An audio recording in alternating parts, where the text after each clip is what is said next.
Este tiempo, que nos dé fuerza, Señor, y que podamos compartir la palabra y que caiga en buena tierra, en corazones preparados, dispuestos y listos ya para recibir la instrucción, la palabra para hoy. Bendice nuestras vidas, quita todo impedimento, Señor, de la índole que sea, y trae un renuevo y una fortaleza espiritual a nuestras vidas. Te damos gracias por este tiempo de estudio de tu palabra. Bendícelo y que sea tu Espíritu Santo el que nos ilumine y nos hable al corazón. En el nombre bendito de Jesús. Amén. Amén. Vamos a Daniel, capítulo 12, por favor. Daniel, capítulo 12. Vamos a leer los primeros versículos de este maravilloso libro. Libro que hay que leer ahora más que nunca, ¿saben? Más que nunca.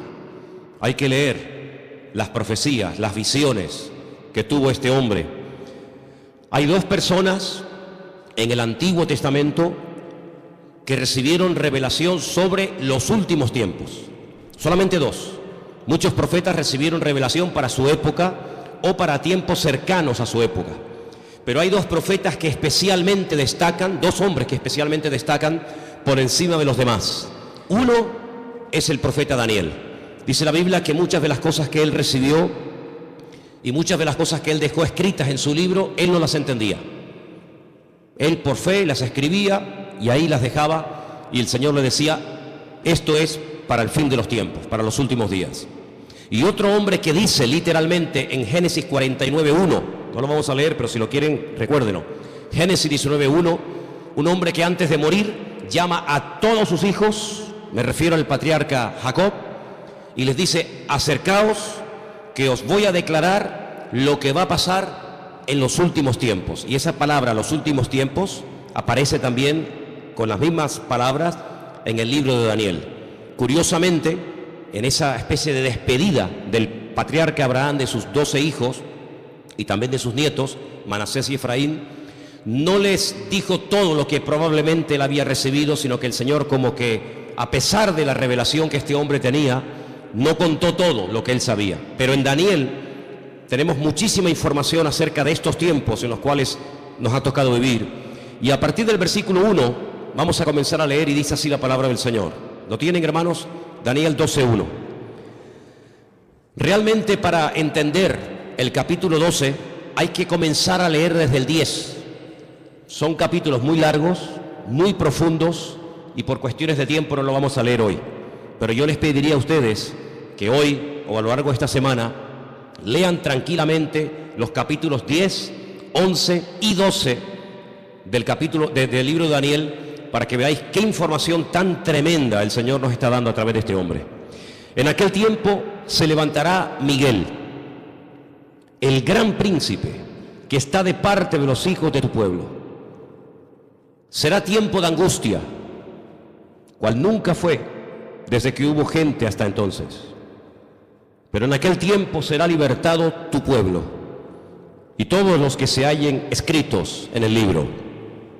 Muchos de los que duermen en el polvo de la tierra serán despertados, unos para vida eterna y otros para vergüenza y confusión perpetua.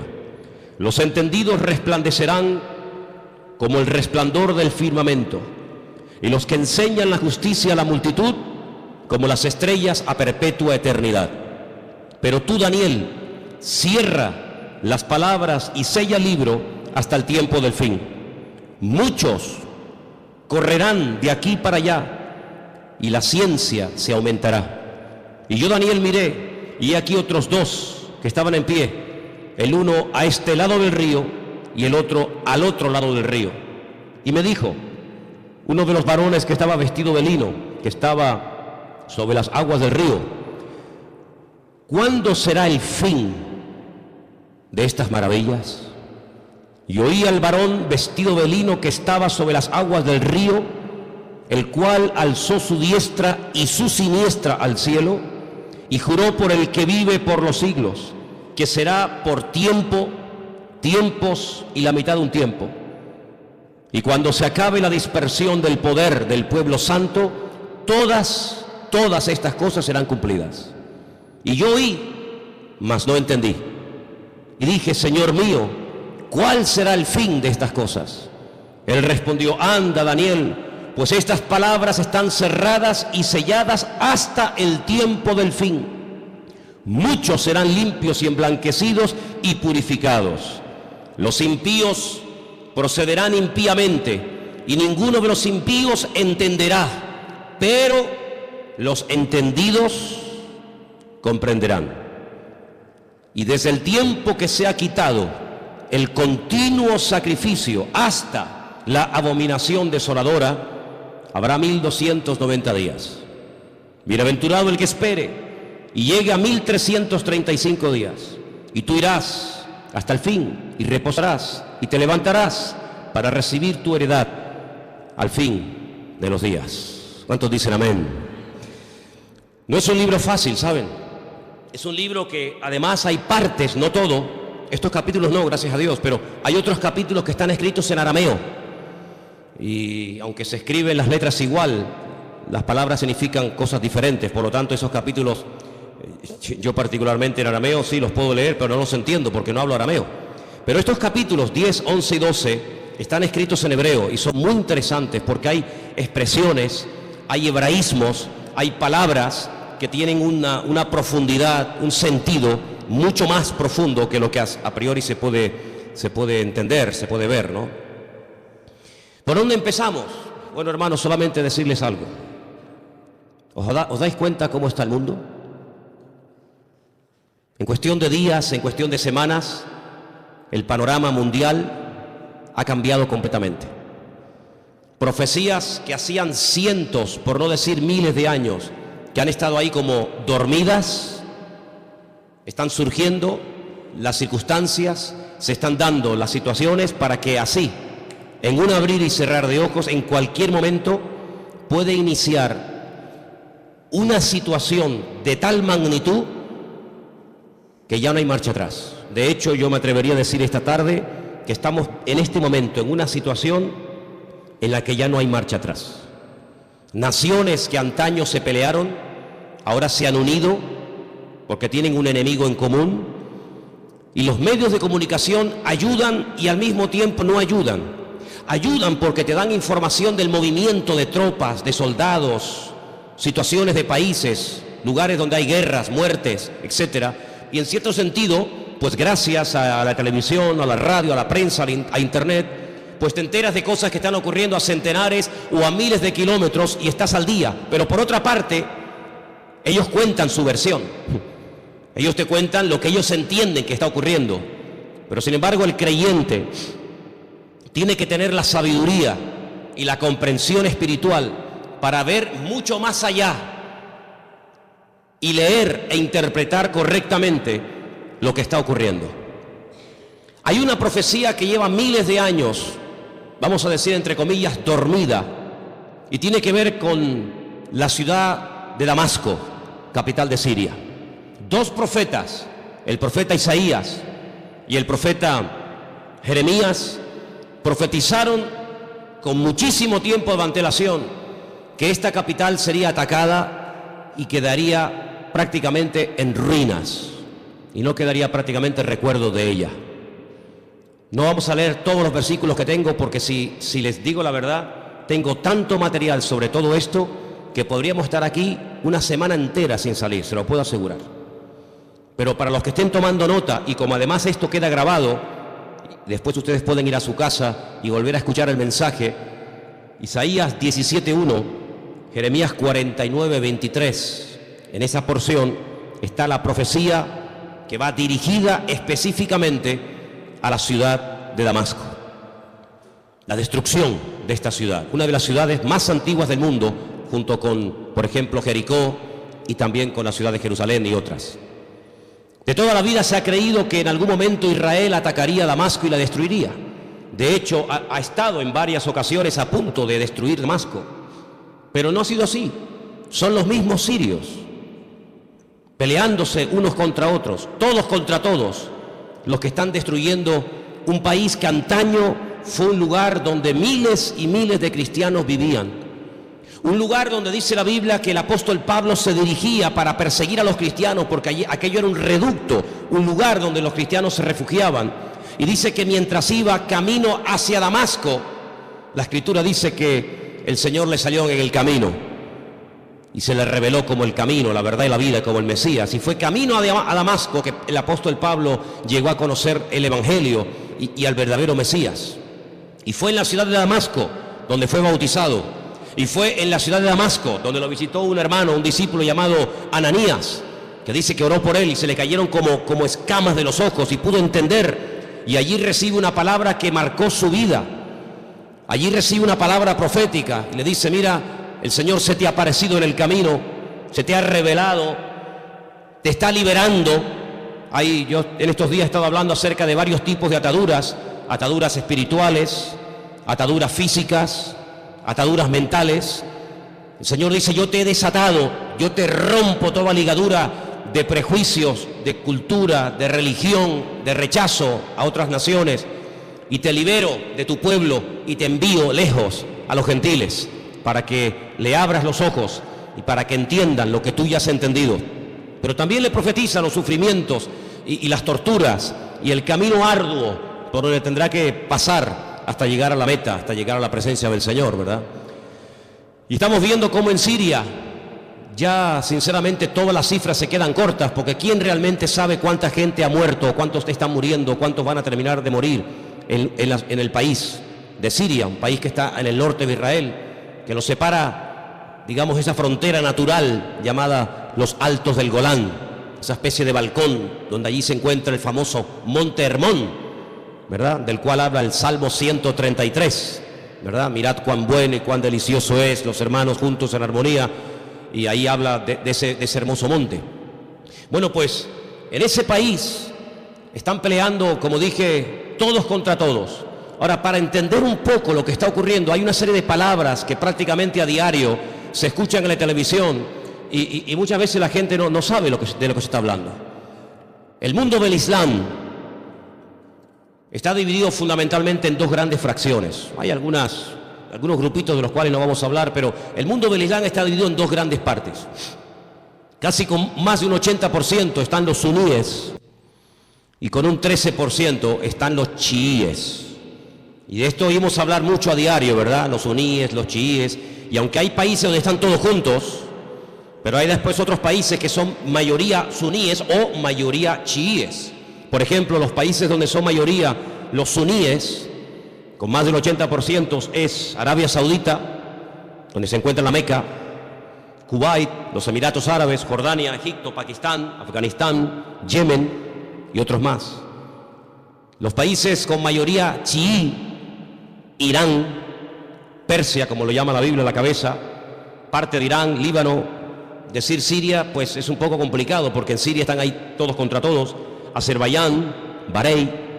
Cada uno de estos grupos, todos creen en el profeta Mahoma, todos leen el mismo libro, el Corán, pero hay grandes diferencias entre unos y otros. Daré algunas pinceladas para que nos situemos y sepamos de lo que estamos hablando y por qué se matan y por qué se odian tanto los suníes y los chiíes. En cada uno de estos bandos, por decirlo de alguna manera, o de estas fracciones, hay diferentes grupos armados que pelean contra los otros. Por ejemplo, el grupo terrorista más famoso de los chiíes es sin lugar a dudas Hezbollah, que son los que están ahí en el norte, en los Altos del Golán, y que en algunas ocasiones han atacado a Israel, e Israel también les ha atacado. Así que Hezbollah es un grupo mayoritariamente chií que está financiado por Irán. Pero luego en el otro bando, en la parte de los suníes, tenemos al famoso grupo Al-Qaeda, responsables de las famosas Torres Gemelas. Tenemos a los talibanes, tenemos al famoso Estado Islámico, ISIS, a los hermanos musulmanes que ganaron y después fueron derrocados en Egipto, y tenemos al grupo Hamas. Hamas significa violencia y es el grupo que en este momento está liberando la franja de Gaza, allí al sur de Israel. ¿Por qué se llevan tan mal los chiíes y los suníes?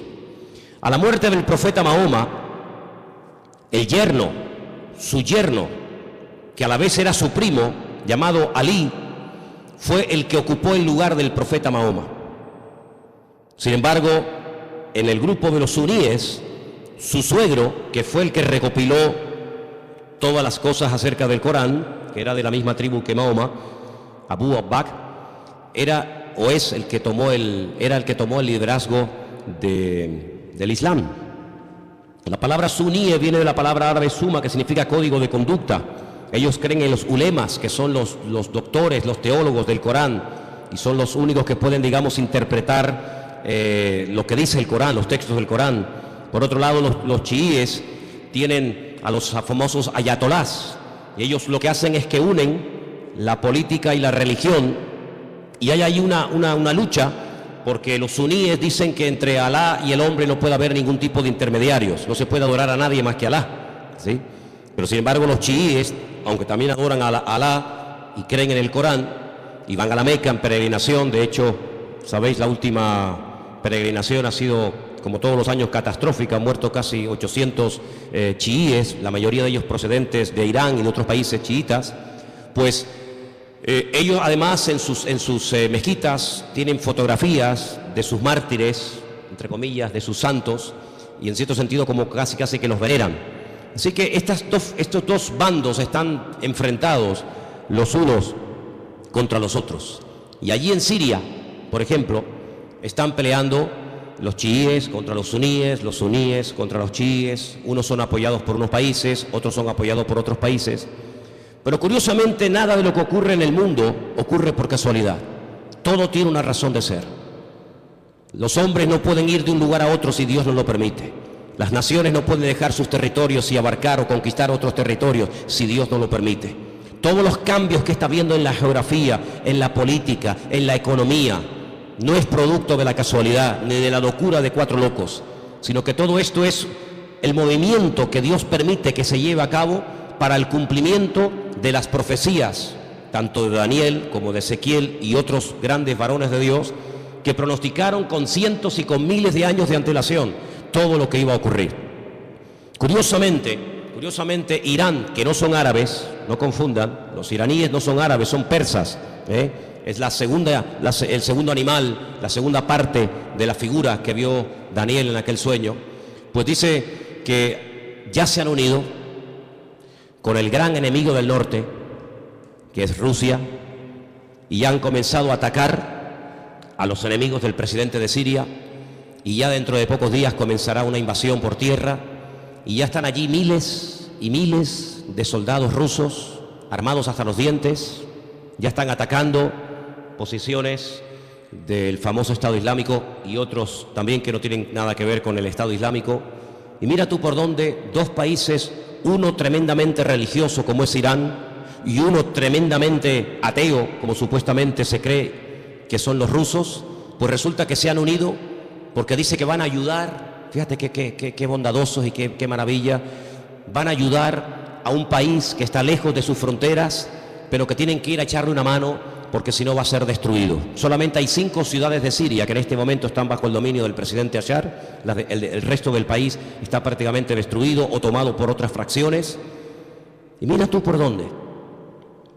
La semana pasada la costa de Siria y la costa de Israel se llenaba de portaaviones chinos, armados hasta los dientes con armas nucleares, con misiles, con bombas, misiles de largo y de corto alcance, capaces de recorrer centenares y miles de kilómetros. Y mira tú por dónde naciones como China, que no tiene nada que ver con Siria, o Rusia, que está allí con sus problemas, y los iraníes, que tienen también sus problemas recién salidos de todo este follón que han tenido, resulta que ahora se están uniendo como amigos porque van a liberar a Siria. Y nos vamos a quedar con esta información. Nos vamos a quedar simplemente con la idea de que van a ayudar a Siria y cuando se arregle la situación en Siria, cada uno se va a retirar a su respectivo país. ¿Y quién paga esas bombas? ¿Quién paga esos gastos? Los muertos que van a caer por ambas partes, las familias, los uniformes, las balas, los cañones, la gasolina, el gasoil, los aviones, los helicópteros. ¿Por qué todo esto? La Biblia nos dice por qué. Porque el Señor en los últimos tiempos lo que hará es que, utilizando entre comillas la excusa de que van a ayudar, de que van a liberar a un país amigo o aliado como puede ser Siria, una vez que lo hayan, digamos, calmado la situación, nada les va a impedir que crucen por el norte y por diferentes partes del país rumbo, como dice la Biblia, a la tierra gloriosa. Porque detrás de todo esto no está simplemente cuestiones políticas o económicas, sino fundamentalmente hay una razón: destruir a Dios y destruir al pueblo de Dios. Israel sabe perfectamente que se encuentra en una especie de callejón, no digo sin salida, porque Israel siempre tendrá salida, y la salida no es mirando a Estados Unidos, la salida no es mirando hacia Europa, sino que, como dice la Escritura, Israel en los últimos tiempos se verá totalmente sola y abandonada, como aquella pobre viuda que se fue cargada o se fue contenta con sus hijos, incluso haciendo honor a su nombre, complacida, y viene del extranjero derrotada y solitaria, sin hijos y sin marido, llamada Noemí, y tiene la pobre Ruth que atenderla en los últimos años de su vida. La Biblia nos enseña que estos últimos tiempos recibe un nombre que nos revela, porque los nombres son muy importantes en la Biblia. Yo siempre he dicho que hay una genética, ¿verdad?, que todos llevamos por dentro, que es hereditaria, pero luego, según la Biblia, el nombre tiene un poder espiritual, una influencia tremenda en las personas. Es una especie de código genético espiritual, ¿verdad? Y esta mujer, cuando viene de Jordania, de Moab, dice que ya no se siente complacida y por lo tanto ya no quiere usar más su nombre, sino que le dice a la gente que le llamen Mará, que significa amargada o entristecida, ¿verdad? Y es interesante ver cómo estamos viendo el inicio de lo que la Biblia habla clarísimamente, que va a ser una tercera guerra mundial sin precedentes en la historia. De todas las guerras que Israel ha tenido, que han sido ya 7, de todas ha salido más que vencedora. Le han atacado por todas partes, de noche, de día, en plenos días de fiesta importantes, por todas partes. De todas y cada una de las guerras que Israel ha tenido hasta el día de hoy, de todas ha salido victorioso. De esta guerra que está a punto de producirse en cuestión de días, semanas o meses, la única forma de salir con vida es que venga el Mesías en persona y les ayude. Esta guerra es una guerra que jamás se ha visto. Hemos leído en esta tarde en el capítulo 12 de Daniel que hay una especie de protección sobrenatural tipificada o representada en un soldado espiritual, en un arcángel llamado Miguel, que aparece en varias ocasiones en distintas partes de la Biblia. Solamente hay 2 ángeles en la Biblia, solamente 2 ángeles en la Biblia, que la Biblia nos revela su nombre, Gabriel y Miguel. La Escritura dice que Josué, antes de entrar a tomar posesión de la tierra, vio a un varón, y la descripción que nos da el libro de Josué se asemeja mucho a la descripción que nos da Daniel en el capítulo 12, y nos da a entender de que este arcángel tremendamente poderoso llamado Mijael, que significa quien como Dios, Mijael, pues es una protección espiritual que Dios le ha asignado a este pueblo. En algún momento puntual, solamente Dios sabe cuándo, este arcángel, este varón de Dios tremendamente poderoso, que contendió con Satanás por el cuerpo de Moisés, dice el libro de Judas, será quitado, será desplazado, y entonces dice que será un tiempo de angustia cual nunca hubo gente, y más que gente, la palabra es naciones. Desde que hay naciones sobre la faz de la tierra, dice la Biblia que nunca el hombre habrá visto una guerra de tal magnitud, con tanta cantidad de soldados, de armamento y de tropas como esta última. Vamos a leer dentro de unos momentos algunos textos de la Biblia, pero es impresionante los datos que la Biblia te da antes de que comience la guerra. Aún no ha comenzado, aún no existía el siglo XX, o el siglo XXI, cuando todo esto se escribió, y los profetas, por revelación del Señor, recibieron los datos concretos y específicos sobre esta guerra.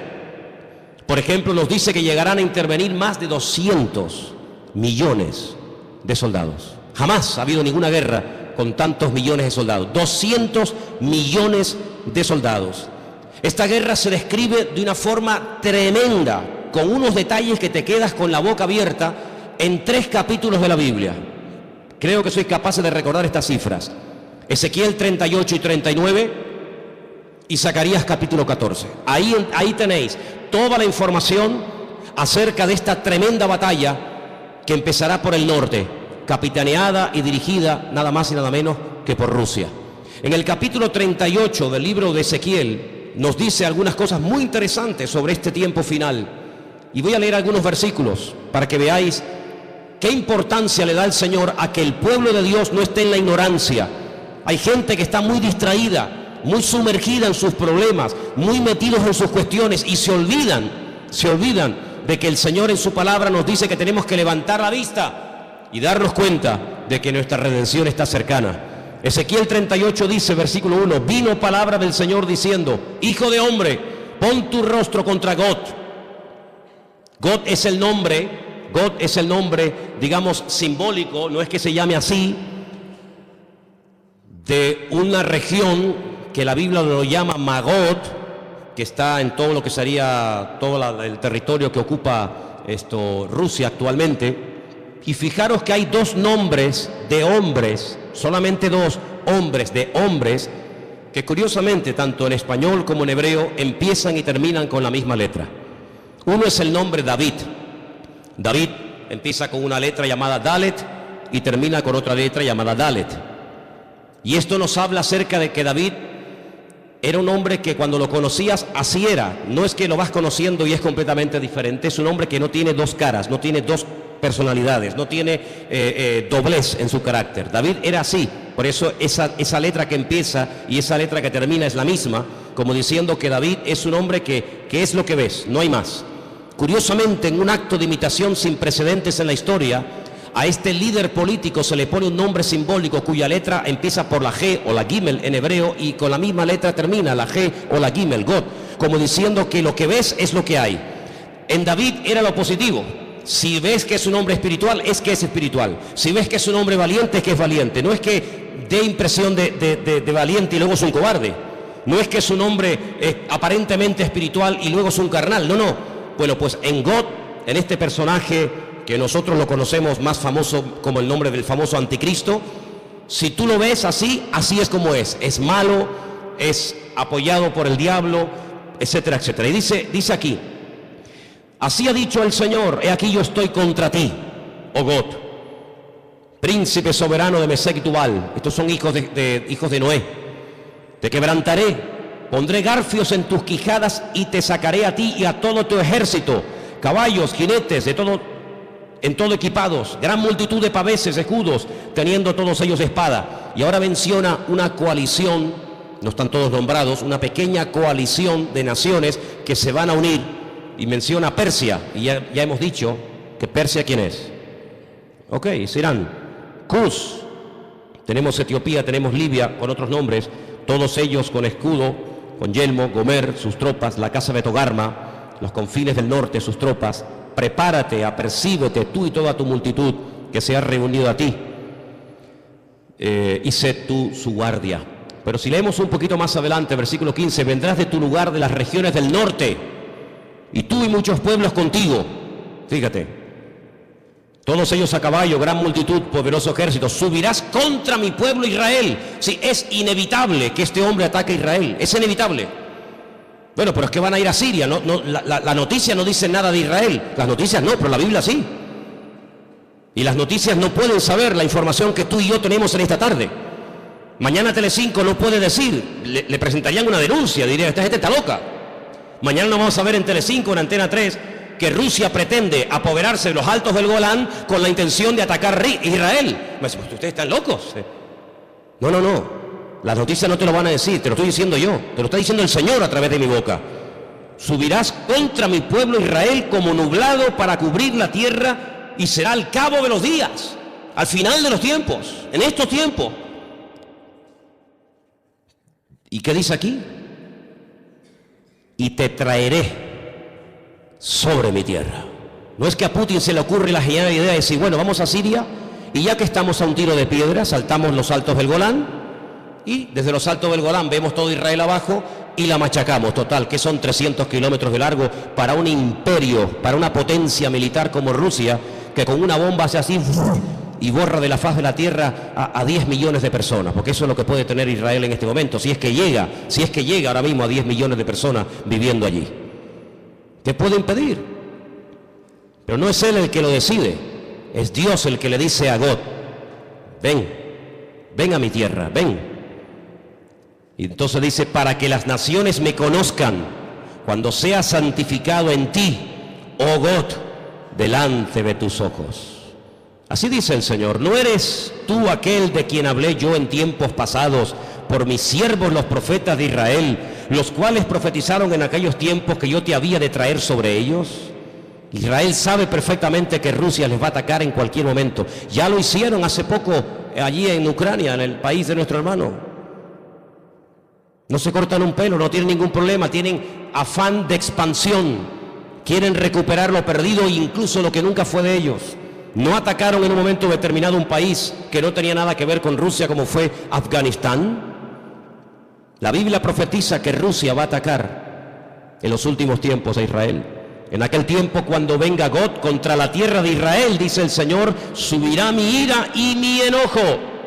Tremendo. Pero vamos al capítulo 39. He aquí yo estoy contra ti, oh Gog, príncipe soberano de Mesed y Tubal.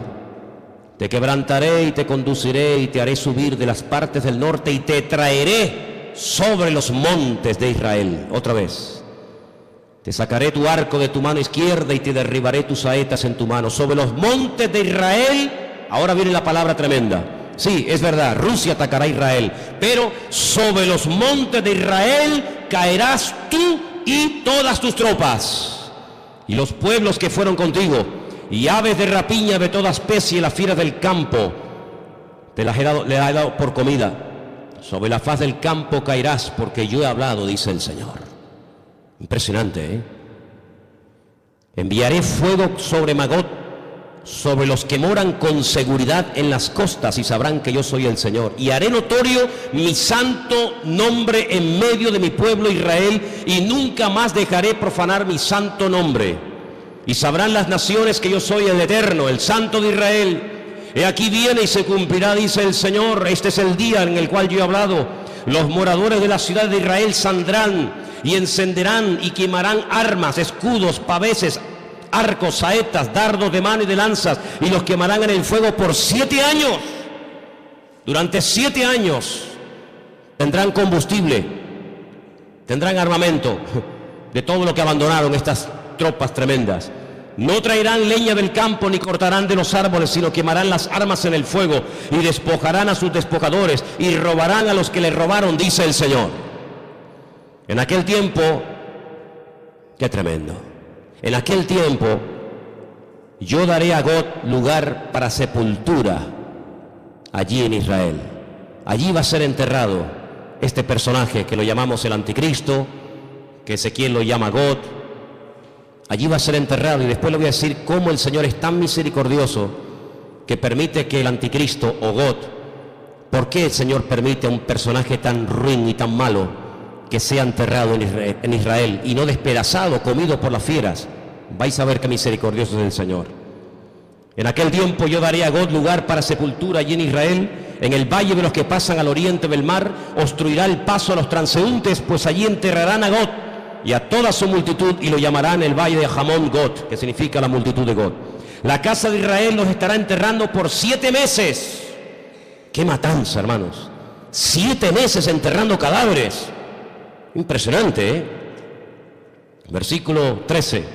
Los enterrará todo el pueblo de la tierra, y será para ellos célebre el día en el que yo sea glorificado, dice el Señor. Tomarán hombres a jornal que vayan por el país con los que viajen para enterrar a los que queden sobre la faz de la tierra, a fin de limpiarla, y al cabo de 7 meses harán el reconocimiento. Pasarán los que irán por el país, y el que vea los huesos de algún hombre pondrá junto a ellos una señal, hasta que los entierren los sepultureros en el valle de Hamón Gog. Versículo 21. Pondré mi gloria entre las naciones, y todas las naciones verán el juicio, mi juicio que habré hecho, y mi mano sobre ellos. Es increíble, ¿no? Como el profeta Ezequiel pudo describir con una exactitud tremenda cuánto tiempo estarán enterrando cadáveres, cuántos años quemando armamento al fuego. ¿Quién es este hombre Gog? Si ustedes estudian los nombres de los hijos de Noé, porque de ahí arranca todo, una de las cosas que tenemos que tener bien claro es que el futuro está escrito, está codificado en el pasado. Todo está escrito en el Génesis, y para poder comprender lo que va a pasar en el futuro hay que saber lo que pasó en el pasado. 3 hijos tuvo Noé: Sem, Can y Jafet. Cuando Noé sale del arca, planta una viña, dice la palabra de Dios que se emborrachó, perdió el control, se emborrachó, quedó desnudo en medio de su tienda. Y uno de sus hijos, Can, dice el texto hebreo, que se rió se burló de su padre, no lo cubrió, no lo tapó, lo humilló, se lo contó a sus hermanos, incluso hasta intentó propasarse con su propio hermano, con su propio padre. Sus dos hermanos fueron de espaldas caminando y taparon a su padre. Fíjate qué misericordioso es el Señor, que este personaje que es descendiente de Jafet, no de Can, no de Sem, sino de Jafet, por haber cubierto a su padre, él será cubierto con tierra en los últimos tiempos, en la tierra de Israel. El refrán dice, midá keneged midá, lo que siembras es lo que cosechas, medida por medida.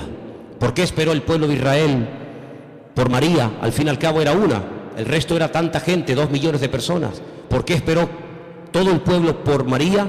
Porque María, cuando Moisés era pequeño, esperó a ver cuál era el futuro de su hermano Moisés, y no se fue hasta que la hija del faraón lo adoptó y se lo llevó al palacio. Y por ese acto de esperar, de preocuparse por el futuro de su hermanito, que en aquel tiempo era un bebé de 3 mesitos, por ese acto de misericordia y de amor y de interés, años más tarde el pueblo la espera a ella. Y siempre es así. De ahí que Pablo diga a los Gálatas, si queréis cosechar, tenéis que sembrar, pero sembrar abundantemente para poder cosechar abundantemente. Así que este personaje está a punto de aparecer. Este famoso anticristo está a punto de aparecer, pero ya lo hemos dicho en muchas ocasiones, que en los últimos tiempos habrá una influencia de una institución religiosa que describe perfectamente el libro del Apocalipsis, que dice cómo se visten, dónde están, cómo hablan, cómo no hablan, etcétera, etcétera. Es increíble el impacto que en tan poco tiempo ha producido el Papa Francisco. Es increíble, ¿no? En tan poco tiempo le ha caído bien a todo el mundo. No hay nadie que diga nada malo de Francisco. Fue a Israel y a los judíos, a los rabinos les cayó bien. Incluso llegó a ir al Muro de los Lamentos y puso su petición entre las rendijas del muro. Después se fue con Abu Hamas, el presidente de la autoridad palestina, y le cayó estupendamente y casi se hicieron amigos y rezaron juntos mirando hacia la Meca. Se fue a Turquía y en la famosa mezquita de Turquía, orando hacia la Meca, le cayó de maravilla a los musulmanes. A todo el mundo le cae bien, a los artistas, incluso a los ateos. Recientemente escuchaba a un político ateo que decía, me cae muy bien este hombre, aunque yo no soy creyente ni creo en Dios, pero me cae muy bien este hombre. Dieron la vuelta al mundo en cuestión de minutos las declaraciones que hizo en un avión mientras viajaba, cuando le preguntaron por los homosexuales, por los gays, y él dijo, ¿quién soy yo? ¿Quién soy yo para juzgar a los gays? Y todo el mundo comenzó a decir, la iglesia está cambiando. Qué diferente, la postura de este Papa en comparación con los otros dos que eran tan intransigentes y tan radicales. ¿Quién soy yo para juzgar? No pasó mucho tiempo y ya hizo juicio sobre uno de sus trabajadores. Ayer un sacerdote, dice él, que salió del armario porque Dios así se lo había pedido y así lo había querido, y fulminantemente fue destituido, ¿no? Qué contradicción con las declaraciones del avión, ¿no? Pero en los últimos tiempos la Biblia nos enseña que habrá una especie de religión que le va a caer bien a todo el mundo. Será capaz de ir con los musulmanes, con los judíos, con los cristianos. Dicho sea de paso, hace muy poco tiempo este Papa se fue por primera vez en toda la historia con un pastor muy conocido por nosotros a una iglesia evangélica en la ciudad de Caserta, en Italia, donde yo estuve ahora hace unos días. Estuvo con un montón de pastores que vinieron de Argentina, puesto que el Papa es argentino, y allí tuvieron un culto donde él estuvo como uno más. Hicieron un tiempito de oración y él hizo una oración incluso y todos participaron y se sacaron fotografías y todo el mundo, qué contento, ¿verdad? La Biblia nos enseña que las rameras son capaces de irse con gente mayor y con gente joven. Las rameras son capaces de irse con gente sin dientes y con gente con dentadura perfecta. Las prostitutas son capaces de trabajar de día o de noche, y lo mismo le da a irse con un blanco, con un negro, con un rico, con un pobre, con un cristiano, con un ateo, con un satánico, le da igual, porque ese es su trabajo, llevarse bien con todo el mundo para sacarle lo que ella quiera a cambio. Y la palabra de Dios nos enseña que en los últimos tiempos la política y la religión se casarán y se unirán. Qué tremendo los lugares y las conversaciones que últimamente está manteniendo el Papa y muchos políticos viajando de un lugar para otro. Todo está preparado Y hermanos, esto no ha hecho más que empezar, pero en cualquier momento salta la chispa. Y lo que tenemos que preguntarnos todos y cada uno de nosotros, ¿qué mensaje nos está dando el Señor? Yo vengo diciendo hace mucho tiempo que Dios está hablando y hablando y hablando y hablando. El problema no es que Dios no hable, el problema es que hay muchos que no le entienden, o si le entienden se hacen los distraídos. Dije hace unas semanas atrás que Dios no solamente habla a través de la palabra, claro, lo sabemos. El que lee la Biblia está leyendo la palabra de Dios, el SMS de Dios, el WhatsApp de Dios, y sabe perfectamente lo que Dios quiere y lo que Dios no quiere. Pero ¿y los que no leen la Biblia? El que no le interesa o no quiere, o dice él que no entiende la Biblia, pues Dios también le está hablando a toda la humanidad. Quiero que vengan conmigo a Génesis 1, capítulo 14, para que os des cuenta algo tremendo que el Señor dijo en un principio. Allí está, en el Génesis 1, 14. Dio una señal, dio un mensaje muy interesante. Y vamos a leerlo en esta tarde. Dice así, Génesis 1:14. ¿Lo tienen, hermanos? Tengo esta página de la Biblia prácticamente destrozada, entonces espero leerla bien porque la tengo toda pegada. Creo que dice algo así como: y dijo Dios, haya lumbreras en la expansión de los cielos para separar el día de la noche y sirvan de señales para las estaciones. Ahora ya no tengo ese trocito que dice para días y años. Ok, ahí está. ¿Qué es lo que será? Lo mismo que fue. Cuando estudiamos hace unas semanas atrás el Salmo 19, yo dije que el Salmo 19 dice literalmente: los cielos cuentan la gloria de Dios y el firmamento anuncia la obra de sus manos. Un día emite palabra o información a otro día, de tal manera que hay personas paganas, no creyentes, que a lo largo de la historia, incluso hasta en estos tiempos, fíjate lo que te digo, observando no las profecías de la Biblia, sino observando el cielo, el firmamento, llegan a conclusiones tremendas. Quiero decirles que en un momento puntual de la historia de la humanidad, el Señor utilizó el astro rey, el sol, la luna y las estrellas para darle un mensaje profético a uno de sus hijos llamado José. ¿Lo habéis olvidado? Dice que él vio al sol, a la luna y a las estrellas que se postraban delante de él. Y Jacob, cuando oye el sueño de su hijo, él entiende perfectamente lo que le está diciendo. El sol es el padre, la luna es la madre y las estrellas son sus hermanos. Curiosamente, las estrellas, los hermanos, llegaron antes que el sol a Egipto, porque siempre es así: primero es la noche y luego es el día. No primero el día y después la noche. Primero había tinieblas y después vino la luz. La tiniebla siempre precede a la luz. Pero fíjate qué curioso, los magos de Oriente, que no sabemos realmente de dónde eran, si eran judíos, si no eran judíos, sabían perfectamente el lugar y el día en el que había nacido el Mesías, porque interpretaron que aquellas estrellas que tenían nombre, la estrella Sadik, la estrella Jamelec, etcétera, se habían alineado, y ellos sabían perfectamente que tenían que ponerse en marcha para llegar a donde, a Belén de Judea, porque allí era donde había nacido el Mesías. Y es que el Señor, en el versículo 14 de Génesis 1 que hemos leído, dice que cuando Él creó el sol, cuando Él creó la luna y Él creó las estrellas, no solamente las creó, número uno, para separar, para hacer diferencia entre el día y la noche, no, sino que dice que las creó para las estaciones. Y la palabra estaciones es la palabra hebrea modín. Y la palabra modín, ¿sabe lo que significa? Fiestas. Es la misma palabra que se emplea en Levítico cuando dice: recuerden las fiestas del Señor. ¿Cuándo tienen que ir? ¿Cuándo no tienen que ir? ¿Cuándo tienen que ponerse en marcha? ¿Cuándo no tienen que ponerse en marcha? En otras palabras, cuando ustedes vean los cielos, ustedes podrán discernir en qué tiempo de su relación con Dios ustedes se encuentran. Es muy importante que tú, hermano y hermana que me escuchas en esta noche, te preguntes: ¿dónde me encuentro ahora mismo en mi camino, en mi relación con Dios? ¿Estoy más cerca? ¿Estoy más lejos? ¿En qué punto me encuentro? Porque el tiempo marca la circunstancia y la circunstancia marca el tiempo. Jesús le dijo: ustedes olvídense de ver señales. Esta generación, como es una generación mala, perversa y adúltera, no se le ha permitido ver señales como a otras se les permitió.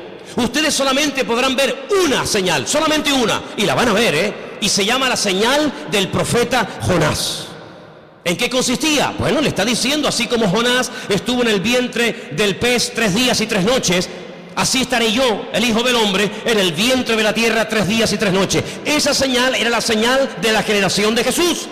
Pero sin embargo, Noé no esperaba esa señal. Porque ¿cuál era la señal de Noé? El diluvio. Pero ¿cuál era la señal de Salomón? La construcción del templo. Y cada generación, cada tiempo tiene una circunstancia, una señal, y cada señal identifica el tiempo. Por eso podemos saber ahora mismo en qué tiempo, en qué lugar, en qué punto del camino yo me encuentro en mi relación con Dios por lo que estoy viendo. Porque repito, la señal, la circunstancia política, social, económica, espiritual, etcétera, etcétera, marca el tiempo en el que yo estoy viviendo. Yo no puedo ver, no puedo orar para ver el nacimiento del Mesías porque Él ya nació, no es la señal de mi tiempo. Yo no puedo esperar, aunque ore, ayune 40 días, tome autoridad y reprenda y declare. Yo no puedo ver al profeta Jonás siendo vomitado en una playa para ir a predicar a los ninivitas. No, porque no es la señal de mi tiempo. Pero ¿cuáles son las señales de nuestro tiempo? Pues algunas de las que les estoy diciendo esta noche.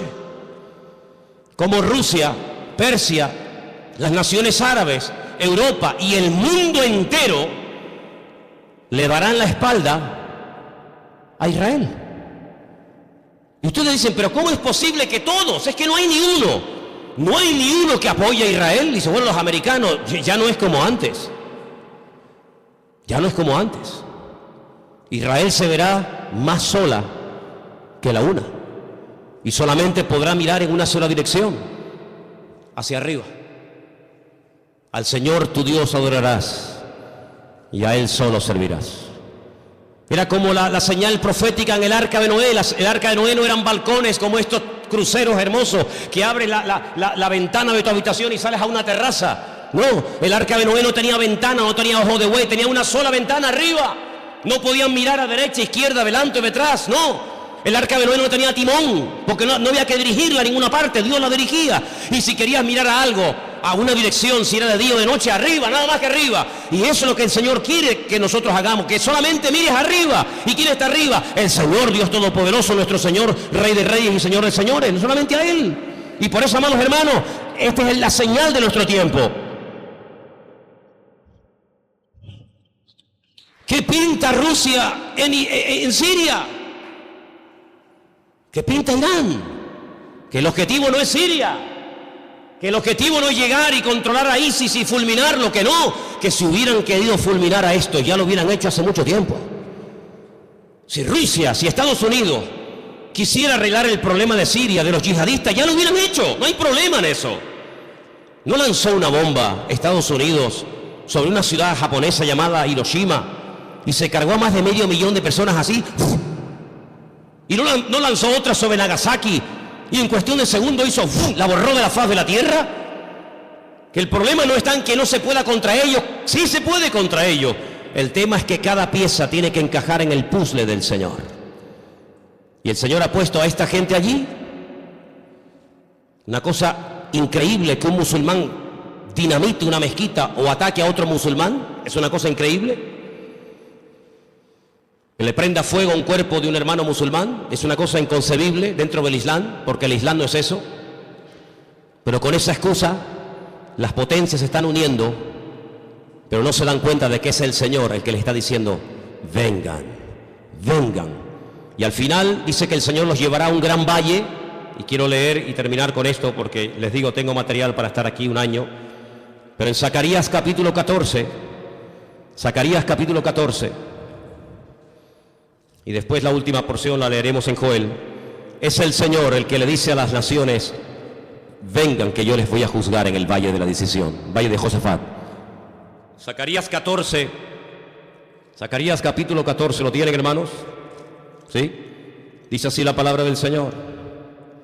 He aquí el día del Señor. Viene y en medio de ti serán repartidos los despojos.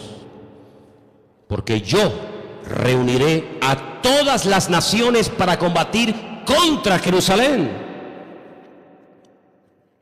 Es el Señor el que permite que vayan a hacer guerra contra Jerusalén. No es una mente loca o sádica o fanática. Es el Señor.